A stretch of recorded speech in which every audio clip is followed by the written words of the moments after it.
O grande conflito. O grande conflito.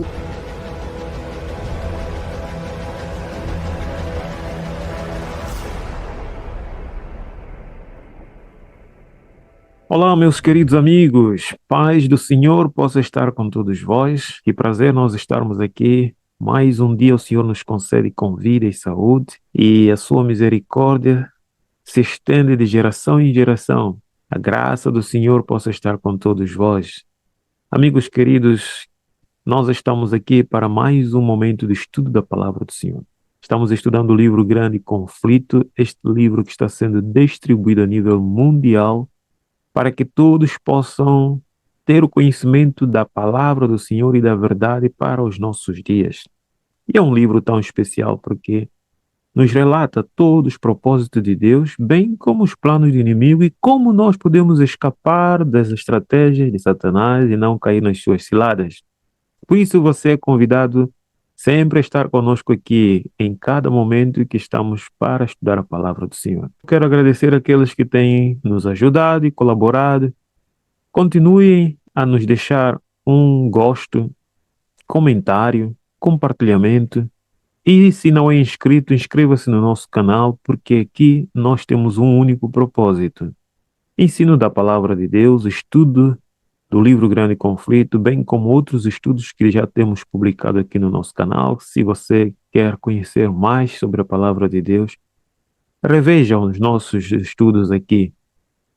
Deus possa te abençoar grandemente.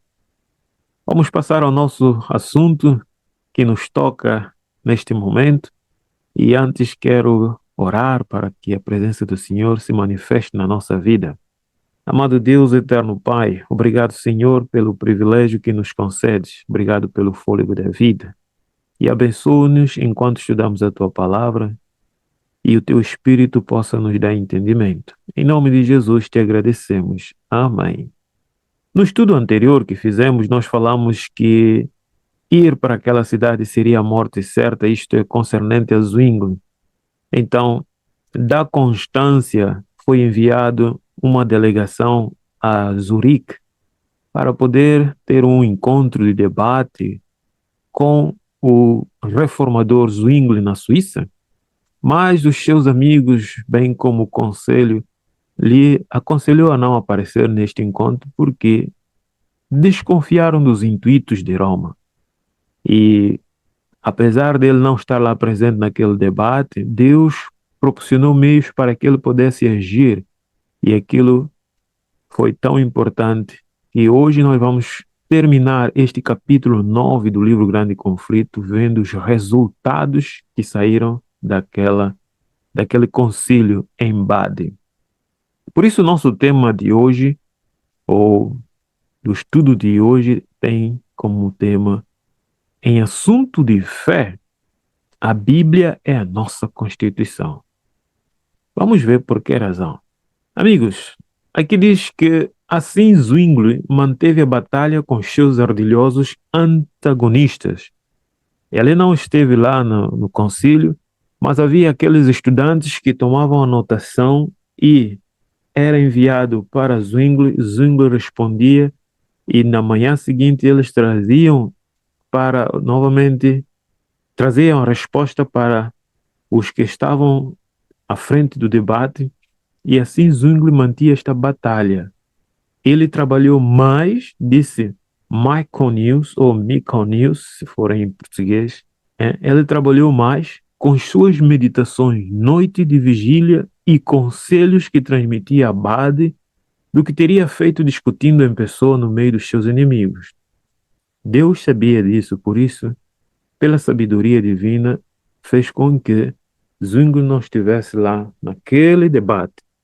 E o seu trabalho foi mais produtivo, enquanto ele esteve ausente orando e recebendo as cartas que vinham, os relatórios da reunião, ele escrevia e dava conselhos, mais trabalho foi feito. Os representantes de Roma, exultantes pelo triunfo antecipado, isto é, ele não vai estar presente, então nós vamos ganhar, tinham ido a Bade ornamentados com mais ricas vestes e resplandecentes joias. Claro que ostentação é o método da Igreja Romana, é o método de persuadir, é o método de sentir-se acima de todos, e então eles tinham ido desta forma. Viviam luxuosamente e sua mesa era servida com as mais custosas iguarias e selectos vinhos. Assim era, e continuará até que Cristo venha, a Igreja de Roma. Tem uma aparência de, de cordeiro, mas no fundo são lobos devoradores. Enquanto milhares de pessoas morrem de fome, necessidade, eles viviam e vivem em luxuosidade, em ostentação. O peso dos seus deveres eclesiásticos era aliviado através de divertimentos e festejo. Isto é, quanto mais houvesse festejo, ornamentos, isto é que pesava no meio daquela igreja, daquele corpo eclesiástico. Em assinalado contraste, apareciam os reformadores, que eram vistos pelo povo como sendo pouco melhores do que um grupo de pedintes e cuja alimentação frugal as conservava apenas pouco tempo à mesa, né? Havia um grande contraste. Os reformadores, seguindo os princípios de Cristo, eram humildes, né? Tinham suas vestes humildes. O hospedeiro de Oecolapandius, procurando ocasião de observá-lo em seu quarto, encontrava-o sempre empenhado no estudo ou em oração, e maravilhando-se grandemente referiu que o herege era ao menos muito religioso. Então, havia um hospedeiro, né? Lugar onde Zwingli estava hospedado, o hospedeiro procurava vigiá-lo, controlá-lo, ver o que ele fazia, e sempre encontrava ele estudando a palavra do Senhor ou orando, e percebeu que, afinal, este realmente era religioso. Tudo contrário àqueles que ostentavam dizer ser o corpo de Cristo, que era a Igreja Romana. Naquela conferência, Eck, que era o doutor Eck, que era a cabeça do núcleo dos que vieram da Constância para fazer oposição à reforma, altivamente subiu a um púlpito esplêndido ornamentado, enquanto o humilde Oecolopandius, mediocremente vestido, foi obrigado a tomar assento de frente do seu oponente em um banco tosco, só para ver a tendência da igreja, só para ver o quanto a igreja procurava sempre humilhar, né, aqueles que buscavam viver a verdade. Então, numa conferência onde estão ilustres homens do Estado, da sociedade, colocam o reformador num banco tosco, isto é, um banco de condenação, né? Veja como é que começou sua palestra ou seu discurso. A voz tonitruante e ilimitada confiança de Eck nunca lhe faltaram. Seu zelo era estimulado pela esperança do ouro, né? Bem como do renome. Então, havia promessas. Se ele apresentasse o melhor discurso e ganhasse, então seu nome seria renomado, teria direito a ouro, porções de bens. Pois aí está o meio pela qual eles conseguem dominar o mundo. E aqui diz que, pois, o defensor da fé deveria ser recompensado com a paga liberal, não é? Aquele que ia defender a fé romana, a fé católica, tinha que ser pago com uma boa recompensa. E então, tudo que podia ser feito para que a causa fosse ganha, tinha que ser, porque a recompensa era justa. Nós percebemos aqui um pouco da história de Balaão com o povo de Israel, né? Quando melhores argumentos falhavam, como é que eles procuravam intimidar os seus opositores? Recorria a insulto e mesmo a blasfêmia, isto é, derramando maldições e pragas. Imagina, não é a mesma coisa que aconteceu com Jesus, não é a mesma coisa que aconteceu com os discípulos, não é a mesma coisa que aconteceu com os profetas? É. E será que vai mudar a situação nesses últimos dias, quando a Igreja Romana tomar novamente a posse do poder mundial e procurar controlar todas as nações, impondo as suas leis de observância de domingo obrigatório? O que vai acontecer com aqueles que querem permanecer do lado de Deus do lado dos 10 mandamentos, do lado da verdade. Oecolapândios, modesto e não confiante em si próprio, tinha confiança na palavra de Deus e em Deus, arreciara-se do combate e para ele entrara com esta solene confissão. Então, é normal que ele sinta um pouco de receio, porque humanamente, quem consegue defender o inimigo, defender-se contra o inimigo? Só com Jesus. Então ele assegurou nesta confissão: não reconheço outra norma para julgar a não ser a palavra de Deus. A única norma para fazer o bom juízo é a palavra de Deus.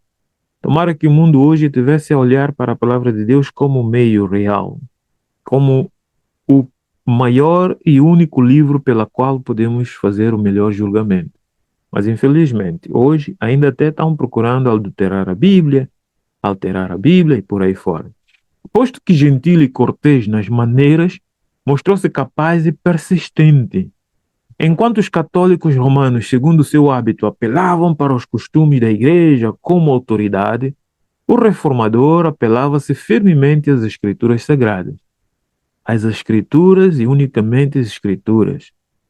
O costume, dizia ele, não tem força alguma em nossa Suíça, a menos que esteja de acordo com a Constituição.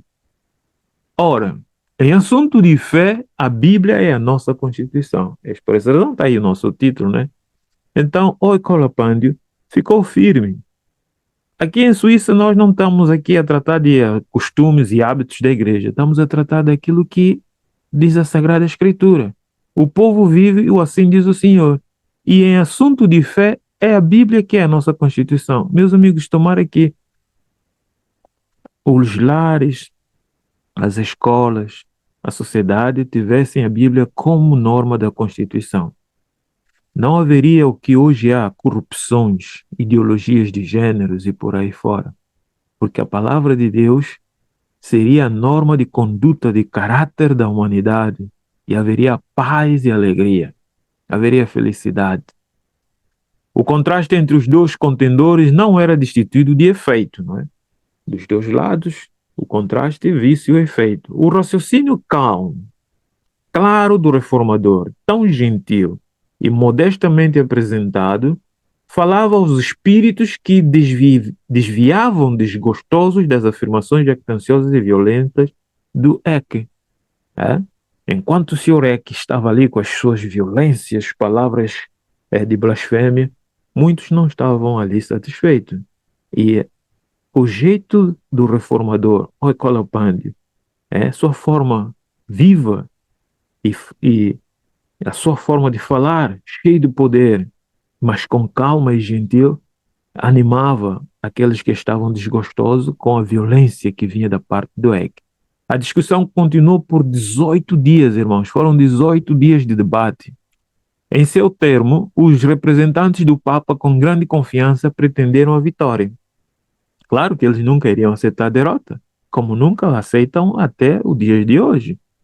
E hoje já vimos que vêm com outras ideologias, que a reforma foi prejudicial e por aí fora, acabou a reforma, em 2017 acabou a reforma, todos somos um, porque não querem admitir a verdade. E aqueles que não querem também seguir o caminho da luz da verdade, já se uniram a eles. Já se uniram a eles. A maior parte dos delegados ficaram ao lado de Roma, e a Dieta declarou vencidos os reformadores, isto é, os reformadores foram derrotados, e notificou que eles, juntamente com Zwingli, seu chefe, estavam separados da igreja. Mesmo depois de tudo estar claro, os delegados ficaram do lado de Roma e declararam separados Zwingli e todos que estavam com ele. Mas os frutos da conferência revelaram de que lado estavam a vantagem. A contenda resultou em forte impulso para a causa protestante. Lá no concílio decidiram que a reforma perdeu, mas os resultados foram vistos. Houve um grande impulso para a causa protestante e não muito tempo depois, as importantes cidades de Berna e Basileia se declararam pela reforma. Oh, meus amigos, muitas vezes parece que o inimigo está vencendo. Parece que o inimigo está tendo poder. mas os resultados vê-se no terreno. Corações foram transformados. Ouvidos que ouviram as palavras do reformador tomaram a decisão e a cidade de Berma, mas a cidade de Basileia se declararam a favor da reforma. Estamos vivendo um tempo que brevemente poderemos estar diante de desafios que parecerão que a Igreja do Senhor vai cair. Parecerão que os fiéis filhos do Senhor desaparecerão do mundo. O inimigo parecerá que estará destruindo todos que se opõem a ele. Mas os resultados demonstrarão que não. Milhares que estarão nas trevas ou que estão nas trevas da ignorância vão se despertar e vão tomar as suas decisões e posições ao lado do Senhor. Por isso, meu querido amigo, fica firme. Não vacile os seus pés. Continue estudando a palavra do Senhor. E coloca a palavra de Deus como norma para a sua vida, para a sua constituição, para o seu lar, para tudo na sua vida. E verás que ainda que pareça que o inimigo prevaleça, a derrota dele é certa. Por quê? Porque primeiro Cristo já o derrotou lá na cruz. E a palavra do Senhor nos dá a certeza de que ele não prevalecerá. Ele não prevalecerá. Que Deus possa nos abençoar e nos fortalecer. Através dessas histórias, podermos ver como a verdade vai triunfar. Triunfou no passado, está triunfando hoje e triunfará no futuro, quando Satanás e os seus elementos levantarem-se para se opor aos princípios estabelecidos de Deus nos 10 mandamentos. Deus te abençoe. E eu quero convidar-te a orar para nós terminarmos o capítulo 9. Hoje chegamos ao fim deste capítulo e no próximo estudo estaremos começando o capítulo 10. Deus amado eterno Pai, obrigado, Senhor, porque o Senhor convenceu os corações. Aparentemente, o inimigo pareceu prevalecer, mas os resultados daquela reunião foi visto. 2 cidades se declararam a favor da reforma e milhares de corações se entregaram a obedecer a Tua palavra. Ajuda-nos a não ficarmos trêmulos diante das aparentes vitórias do inimigo. Abençoa-nos e nos fortalece com a fé firme. Se tivermos que ser testemunhas do Teu Evangelho neste mundo, perante os algozes, perante os inimigos do Evangelho e da Sagrada Escritura, que possamos permanecer inabaláveis à nossa fé. Dá-nos o poder do Teu Espírito e abençoa todos que estão nos ajudando a divulgar esta mensagem. Suplico e agradeço em nome de Jesus. Amém. Muito bem, querido amigo. Nosso próximo tema será o capítulo 10, como eu já havia dito, a Europa desperta. Então vamos ver agora o despertamento da Europa toda. Como é que isso operou e como a reforma alcançou lugares longínquos na Europa. Eu espero por ti no próximo estudo. Continue nos ajudando. Se você assistiu até aqui, não esqueça de deixar o teu gosto, compartilhe e também, se não é inscrito, inscreva-se no canal.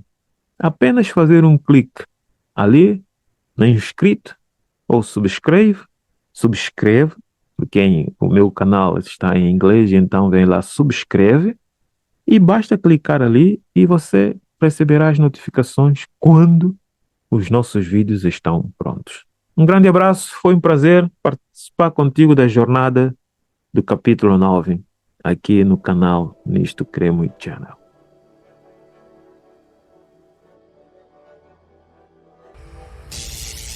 O grande conflito. O grande conflito deve alcançar ampla circulação. Ele contém a história do passado, do presente e do futuro. Estou mais ansiosa de ver ampla circulação deste que de qualquer outro livro que eu tenha escrito.